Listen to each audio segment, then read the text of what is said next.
Welcome to career in action, लगन आपकी advice हमारी। This is Shilpa Saroj and आज के वीडियो में हम बात करेंगे गांधी जी के बारे में।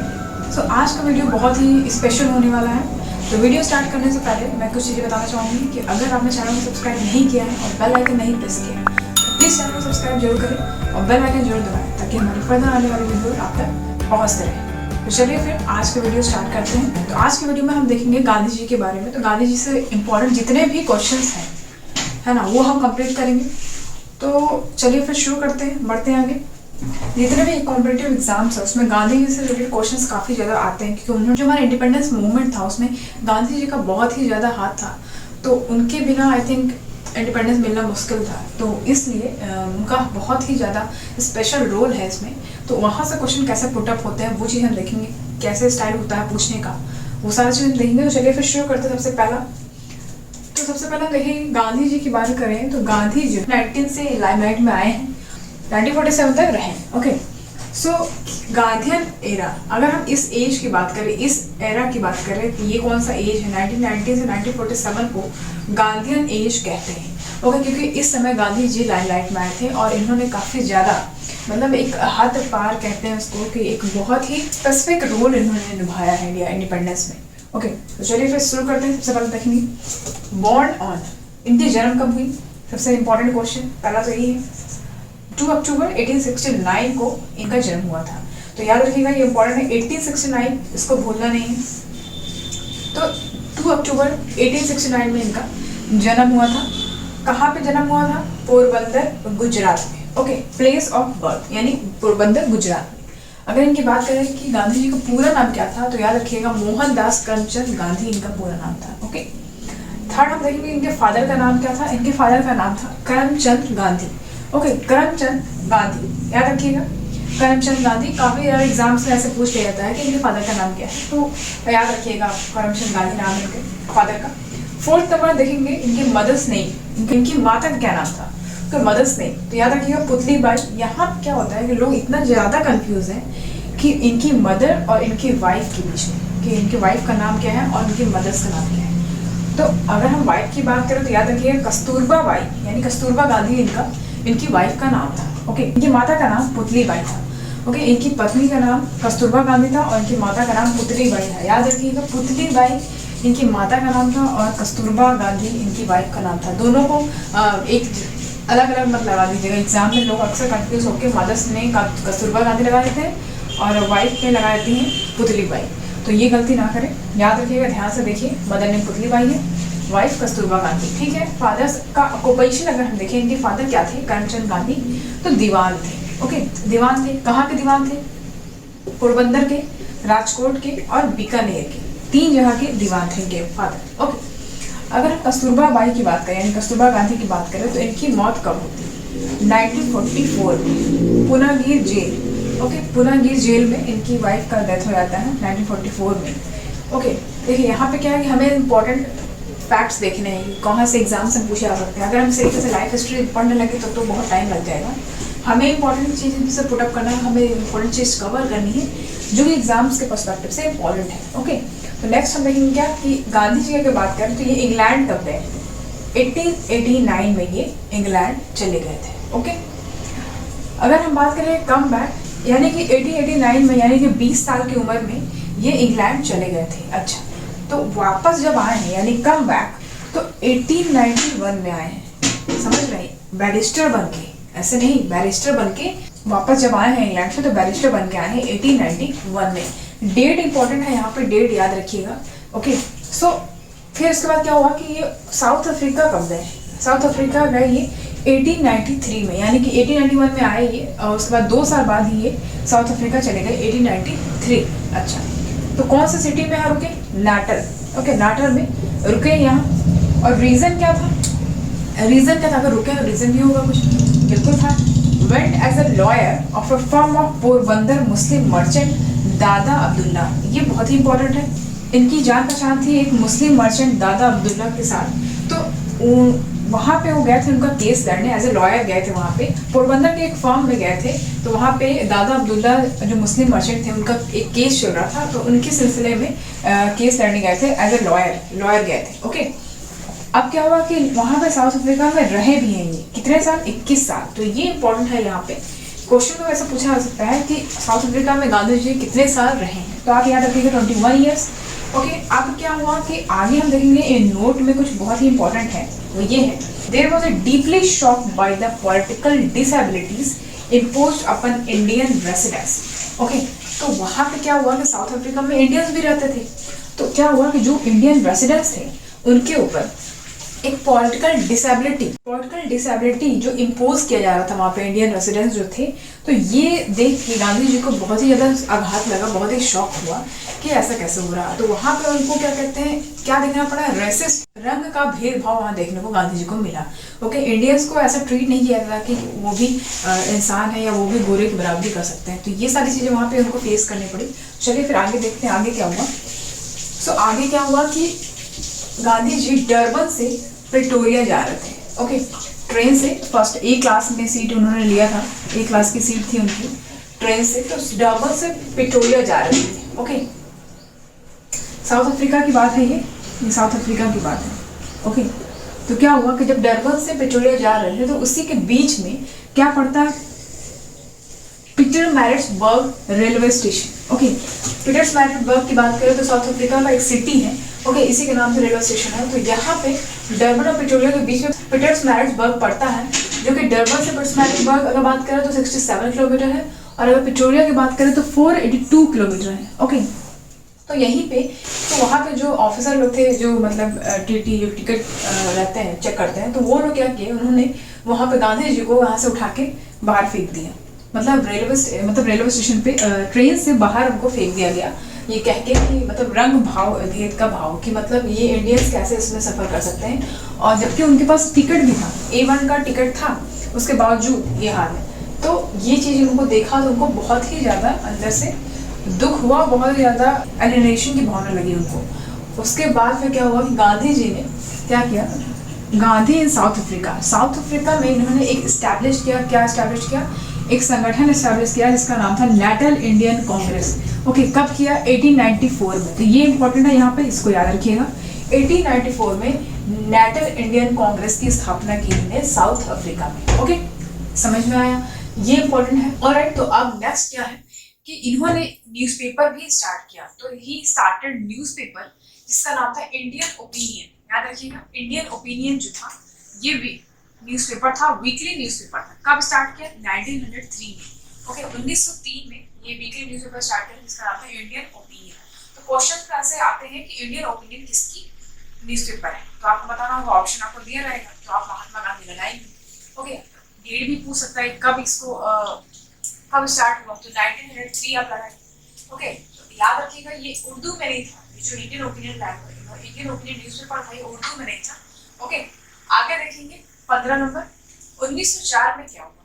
1904 यानी कि 1904 में फिनिक्स फर्म की स्थापना की साउथ अफ्रीका में, जो कि डरबन में फिनिक्स फर्म की स्थापना की। 1906 में क्या हुआ, टॉलस्टॉय फर्म की स्थापना की। तो ये दोनों क्वेश्चन बहुत ही इंपॉर्टेंट है, एग्जाम्स में ऐसे डायरेक्ट पूछते हैं कि फिनिक्स फर्म की स्थापना कब हुई, तो आप लगाएंगे 1904। अगर टॉलस्टॉय फर्म की बात करें तो 1906 लगाएंगे आप, 1906। ओके, नेक्स्ट क्या है 17 नंबर, वो है 1909 में क्या हुआ। 1909 में क्या हुआ कि बुक पब्लिश की गई गांधी जी के द्वारा। तो क्या नाम उसका, हिंद स्वराज। उस बुक का नाम था हिंद स्वराज। ओके, इसी बुक में इन्होंने स्वराज टर्म को पहली बार एक्सप्लेन किया है। ओके, तो हिंद स्वराज जो बुक थी किसके द्वारा की गई है, गांधी जी के द्वारा, और उन्होंने स्वराज टर्म जो पहली बार एक्सप्लेन किया है इसी बुक में। ओके, 1909 में हिंद स्वराज बुक पब्लिश की गई, याद रखिएगा, इंपॉर्टेंट है। उसके बाद he used civil disobedience और सत्याग्रह for the first time against government of South Africa in 1906। Okay, तो इन्होंने सिविल डिसऑबीडियंस और सत्याग्रह को यूज किया है first time against government of south Africa. South Africa की गवर्नमेंट के अगेंस्ट इन्होंने ये चीज यूज किया है, सिविल डिसऑबीडियंस और सत्याग्रह यूज किया है। कब किया था, 1906 में। याद रखिएगा 1906 यानी कि टॉलस्टॉय फर्म जब एस्टैब्लिश किया गया था उसी दौरान। ओके, नेक्स्ट है 18 Gandhi ji first time came at the platform of national Indian congress in 1901। 1901 की बात करें तो इस समय ये यूनाइटेड इंडियन कांग्रेस पे प्लेटफॉर्म पे आए और इन्होंने इस्टेब्लिश किया। तो यहाँ पे क्या साउथ अफ्रीका के लिए सपोर्ट मांग रहे थे यहाँ पे। ओके, तो इन्होंने देखा कि बहुत ज्यादा यहाँ पे भेदभाव हो रहा है, कास्ट डिस्क्रिमिनेशन, कलर डिस्क्रिमिनेशन, और हर तरीके से मतलब इंडियंस को दबाया जा रहा है, बहुत ज्यादा यहाँ पे अत्याचार हो रहे हैं। तो उस चीज के लिए इन्होंने सपोर्ट मांगा यहाँ पे साउथ अफ्रीका के लिए। ओके, आगे देखेंगे Gandhi ji was highly influenced with a book that name was Unto the Last। Okay, जो कि जॉन रस्किन की बुक है। ओके, जॉन रस्किन की बुक थी Unto the Last, जो है जॉन रस्किन की बुक है। इनसे काफी ज्यादा इन्फ्लुएंस्ड हुए गांधी जी, और उन्होंने ये जो भी इस बुक में लिखा हुआ उसको उन्होंने इतना ज्यादा उससे मतलब प्रभावित हुए कि उन्होंने उसको अपनी जिंदगी में भी उतारा है। ओके, आगे देखेंगे इसके आगे क्या हुआ कि गांधी इन इंडिया, गांधी जब इंडिया आए तो उसके बाद कब वो रिटर्न, मतलब पहले अगर हम बात करें गांधी कब रिटर्न किए, मतलब साउथ अफ्रीका से जब आए हैं तो वो आए हैं 9 जनवरी 1915। ओके, याद रखिएगा, जब वो 46 ईयर्स के हो गए तब वो आए हैं इंडिया वापस। तो इसी दिन यानी कि 9 जनवरी को ही भारतीय प्रवासी दिवस मनाया जाता है। गांधी जी की जब वापस लौटते समय इंडिया आए हैं तो इसलिए भारतीय प्रवासी दिवस मनाया जाता है। ओके, आगे देखेंगे कि 21 नंबर क्या है, पॉलिटिकल गुरु। अगर गांधी जी के पॉलिटिकल गुरु की बात करें तो वो कौन थे, तो गोपाल कृष्ण गोखले। गोपाल कृष्ण गोखले का नाम सुना होगा आपने। तो ये जो थे ये इनके पॉलिटिकल गुरु थे। ओके, आगे क्या हुआ कि 1916 यानी 1916 में क्या हुआ कि इन्होंने साबरमती आश्रम जो कि अहमदाबाद में वो फाउंड किया। साबरमती आश्रम को फाउंड किया जो कि अहमदाबाद में। ओके, अगर हम बात करें साबरमती आश्रम का पहला क्या नाम था, इन्होंने फाउंड किया साबरमती आश्रम नाम रखा, ठीक है, बिफोर इट इज कॉल्ड सत्याग्रह आश्रम 1915। ओके, यानी कि 1916 में इसको फाउंड किया है। अगर हम 1915 की बात करें तो इसका नाम सत्याग्रह आश्रम था, इसी को चेंज करके साबरमती आश्रम रख दिया गया। ओके, कहाँ पे है, अहमदाबाद में। फाइन, तो नेक्स्ट हम देखेंगे 3 number, during independence movement a close friend of Gandhi was Charles Andrews. Okay, during independence movement यानी इंडिपेंडेंस मूवमेंट के समय गांधी जी के एक बहुत ही क्लोज फ्रेंड था जिनका नाम था चार्ल्स एंड्रयूज। तो गांधी जी ने इनको एक टाइटल दिया था, उसका नाम था दीन बंधु एंड्रयूज। याद रखिएगा, क्वेश्चन में काफी बार पूछा गया है कि दीन बंधु एंड्रयूज जो टाइटल है वो किसको दिया गया था, कौन से फ्रेंड थे, तो याद रखिएगा चार्ल्स एंड्रयूज। ओके, नेक्स्ट हम देखेंगे 24 नंबर, मैगजीन। गांधी जी के द्वारा मैगजीन पब्लिश की गई थी, उसका नाम था नवजीवन और यंग इंडिया। ये बहुत इंपॉर्टेंट, बहुत बार एग्जाम में पूछा गया है। तो यंग इंडिया तो बहुत बार आता है, तो नवजीवन और यंग इंडिया 2 मैगजीन थी जो इनके द्वारा पब्लिश की गई थी। तो नवजीवन जो है वो गुजराती में था और यंग इंडिया इंग्लिश में था। ठीक है, इसको याद रखिएगा, ये इंपॉर्टेंट है। उसके बाद नेक्स्ट हम देखेंगे क्या, 25 number, he give 2 principle of Ramraj. Ramraj के 2 सिद्धांत इन्होंने दिए हैं। पहला है ट्रुथ यानी सत्य, और दूसरा है नॉन वायलेंस यानी कि अहिंसा। सत्य और अहिंसा का पाठ पढ़ाया इन्होंने। ये 2 सिद्धांत इन्होंने दिए थे रामराज का, तो ये इंपॉर्टेंट है। नेक्स्ट हम देखेंगे ऑटोबायोग्राफी। इनकी ऑटोबायोग्राफी, जी हाँ बिल्कुल, इनका ऑटोबायोग्राफी इनकी जो है उनका नाम है the story of my experiment with truth. Okay, ये आपको पढ़ना चाहिए, बहुत ही इंटरेस्टिंग है, बहुत ही एडवेंचरस है। और उनकी स्टोरी जो है गांधी जी के बारे में, वो सारा चीज उन्होंने स्टार्टिंग से चीजें बताई है, कैसा कैसा उनका जीवन रहा, कैसे कैसे उन्होंने लड़ाई, जो उन्होंने सोचा नहीं था कि इंडिया इंडिपेंडेंस मूवमेंट में वो इतना बड़ा रोल निभा पाएंगे। तो ये चीजें इसमें दिया है, जरूर उसको पढ़ें आप। नेक्स्ट हम देखेंगे 27 number, that is for family planning. For family planning के लिए गांधी जी ने क्या बताया है, self control. Okay, self control बताया है, याद रखिएगा। 28 number, Gandhi ji was known as philosophical anarchist by Britishers. Britishers यानी कि जो अंग्रेज थे उनके द्वारा गांधी जी को क्या कहा जाता था, फिलोसॉफिकल एनार्किस्ट कहा जाता था इनको। ओके, आगे देखेंगे क्या, 29 नंबर ये है, Gandhi ji was not a member of congress at the time of independence, he give resignation. Okay, जब इंडिपेंडेंस का समय था तो गांधी जी कांग्रेस के मेंबर नहीं थे, उन्होंने रिजाइन दे दिया था, उन्होंने रेजिग्नेशन दे दिया था। ओके, ये याद रखिएगा, इंपॉर्टेंट है ये। नेक्स्ट है his follower Rajendra Prasad was a teacher. Rajendra Prasad ji का नाम सुना होगा आपने, तो उनके ये गांधी जी के ही फॉलोअर थे, तो ये क्या थे, टीचर थे। ओके, याद रखिएगा, he was a teacher. After क्या हुआ कि 31 में क्या, 31 देखेंगे हम, after arrival of Gandhi ji led 3 most important movement in India before Rowlatt act. Rowlatt act अगर हम बात करें तो 1919 में हुआ था रॉलेट एक्ट। तो उसी के पहले 3 मोस्ट इंपोर्टेंट मूवमेंट जो लड़ी गई, सत्याग्रह कहा जाए एक तरीके से, तो गांधी जी जब आए हैं, वापस जब आए हैं, तो ये उनका पहला 3 ऐसा मूवमेंट था जो सफल रहा है ना। तो वही देखेंगे हम। सबसे पहला हम देखेंगे पहला चंपारण सत्याग्रह। चंपारण, ठीक है। चंपारण सत्याग्रह जो कि बिहार में है, ओके, वहां पे हुआ था। कब हुआ था? 1917 में। ये डेट बहुत ही इंपॉर्टेंट है, मतलब समझ लीजिए, इसको आपको रटना ही है। 1917, 1918, 1918, ठीक है। तो एक तो आप अगर पहला पहचान लेंगे, चंपारण सबसे पहला ऐसा मूवमेंट है जिसमें गांधी जी ने मेन मतलब लीड किया था इसको, चंपारण सत्याग्रह। उसके बाद क्या है? Ahmedabad mill strike. उसके बाद क्या है? खेड़ा सत्याग्रह। ओके, तो चंपारण सत्याग्रह 1917 में हुआ, याद रहेगा। उसके बाद अहमदाबाद मिल स्ट्राइक है जो कि फैब 1918 में हुआ, याद रखिएगा, फरवरी 1918। एक बार क्वेश्चन में ये आया कि अहमदाबाद मिल स्ट्राइक और खेड़ा सत्याग्रह दोनों ही सेम डेट पे हुए हैं, 1918 में। 1918 में ये भी हुआ है। लेकिन अगर हम बात करें कि ये फैब में हुआ है और ये मार्च में हुआ है, याद रखिएगा। खेड़ा सत्याग्रह 22 मार्च 1918 को, लेकिन अहमदाबाद मिल स्ट्राइक फैब में हुआ है। एग्जैक्ट डेट नहीं पता, लेकिन फैब में हुआ है, फैब 1918। तो याद रखिएगा, पहला चंपारण है, then Ahmedabad mill strike, then Kheda Satyagraha. Okay, उसके बाद आता है आपका रॉलेट एक्ट जो कि 1919 में हुआ था। ओके, तो नेक्स्ट हम क्या देखेंगे? 32 number, Rabindranath Tagore gave Gandhi ji title of Mahatma. तो याद रखिए, क्वेश्चन यहाँ पूछा जा सकता है, पुट अप किया जा सकता है कि महात्मा का जो टाइटल गांधी जी को दिया गया था, किसके द्वारा दिया गया? तो याद रखिएगा, रविन्द्रनाथ टैगोर के द्वारा। ओके, नेक्स्ट है 33 number, Gandhi ji said swaraj might be attained within 1 year. तो गांधी जी ने ये चीज कहा, ये स्टेटमेंट दिया कि स्वराज तो हम लेके रहेंगे 1 साल के अंदर में। तो ये किस सेशन में कहा था? ये इंपॉर्टेंट क्वेश्चन हो जाता है। तो यहाँ पे क्वेश्चन ये पूछा जाता है किस सेशन में इन्होंने कहा था? तो नागपुर सेशन, याद रखिएगा, नागपुर सेशन में ये कहा था कि swaraj might be attained within 1 year. Okay, next is 34 number, Gandhi ji gave title to C.R. Das. Gandhi ने C.R. दास को टाइटल दिया था। ओके, तो इनको क्या दिया? इनको टाइटल क्या दिया था? देश बंधु। देश बंधु का मतलब फ्रेंड ऑफ नेशन। ओके, तो ये टाइटल, ये क्वेश्चन में काफी बार पूछा गया है कि C.R. दास को देश बंधु का टाइटल दिया गया है, किसके द्वारा? तो गांधी जी के द्वारा। ओके, या ये पूछ सकता है कि देश बंधु का टाइटल गांधी जी ने दिया है, किसको दिया है? तो C.R. दास को दिया है। Okay, next 35 number, that is Dandi march. ये बहुत ही इंपॉर्टेंट है। दांडी मार्च आपको पता होना चाहिए कि कब से स्टार्ट हुआ था, कब खत्म हुआ था। दांडी मार्च जो है 12 मार्च 1930 को स्टार्ट हुआ विद 78 फॉलोअर्स। ओके, और कहाँ पे जाके खत्म हुआ? 6 अप्रैल 1930, यानी कि 12 मार्च से लेके 6 अप्रैल 1930 तक चला है। ओके, 12 मार्च से लेके 6 अप्रैल तक चला है। और ये कहाँ से स्टार्ट हुआ? ये जब स्टार्ट हुआ तो साबरमती आश्रम से स्टार्ट हुआ और कहाँ जाके रुका? दांडी।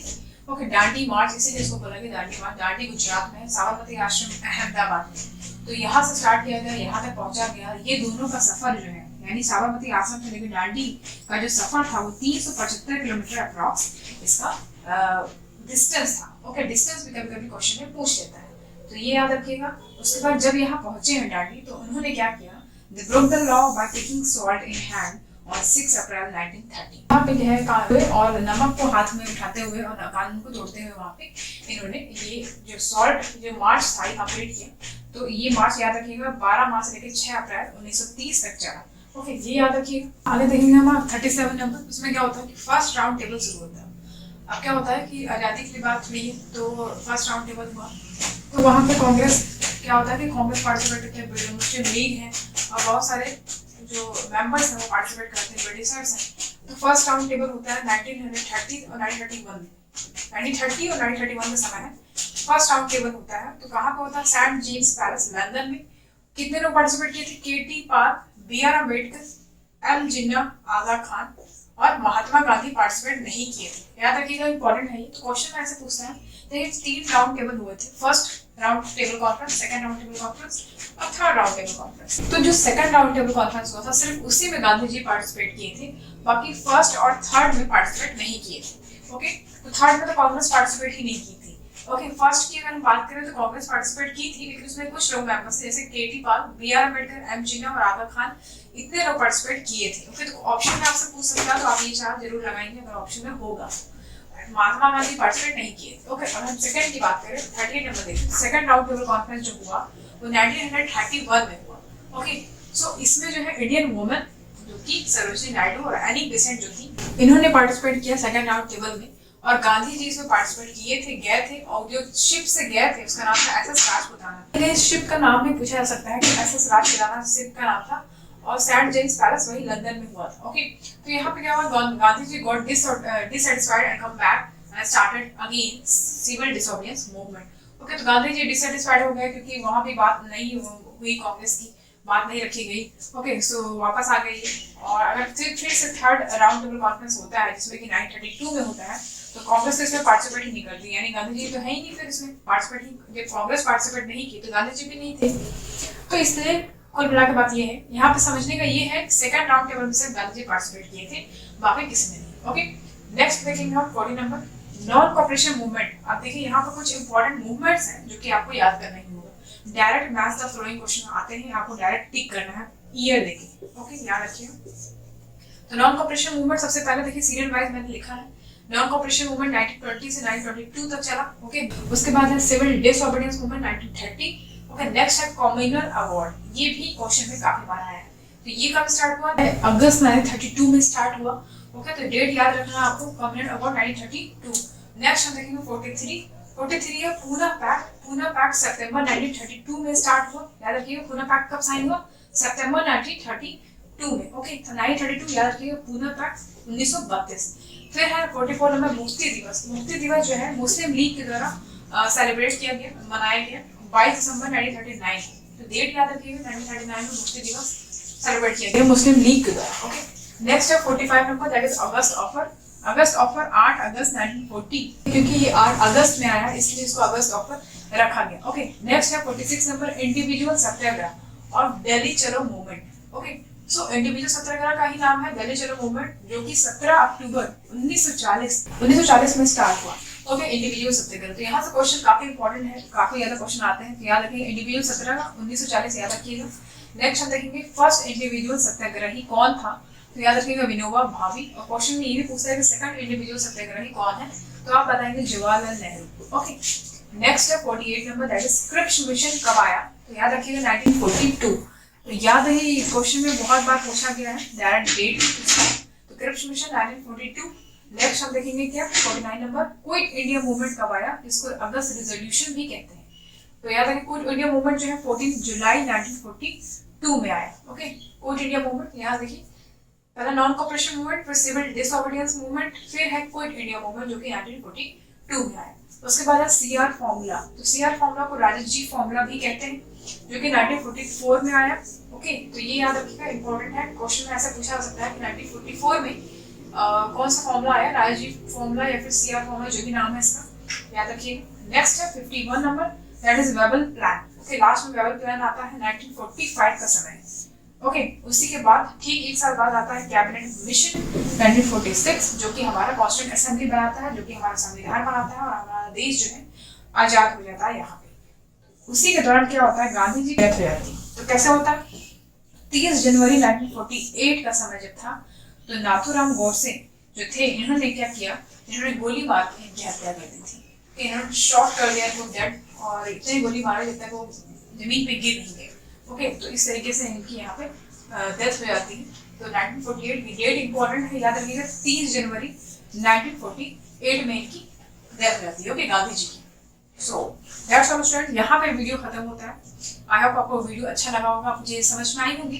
कोई भी डाउट और क्वेरी है तो आप कमेंट बॉक्स में कमेंट कर सकते हैं, और अगर आपको चाहते हैं कि कुछ हम नया लेके आए या कुछ अलग इंटरेस्टिंग हो, तो आप कमेंट बॉक्स में जरूर कमेंट करें कि हमें और कौन सी वीडियो लानी चाहिए। चलिए फिर मिलते हैं अगले वीडियो में, तब तक के लिए ध्यान रखिए। Thank you so much for watching.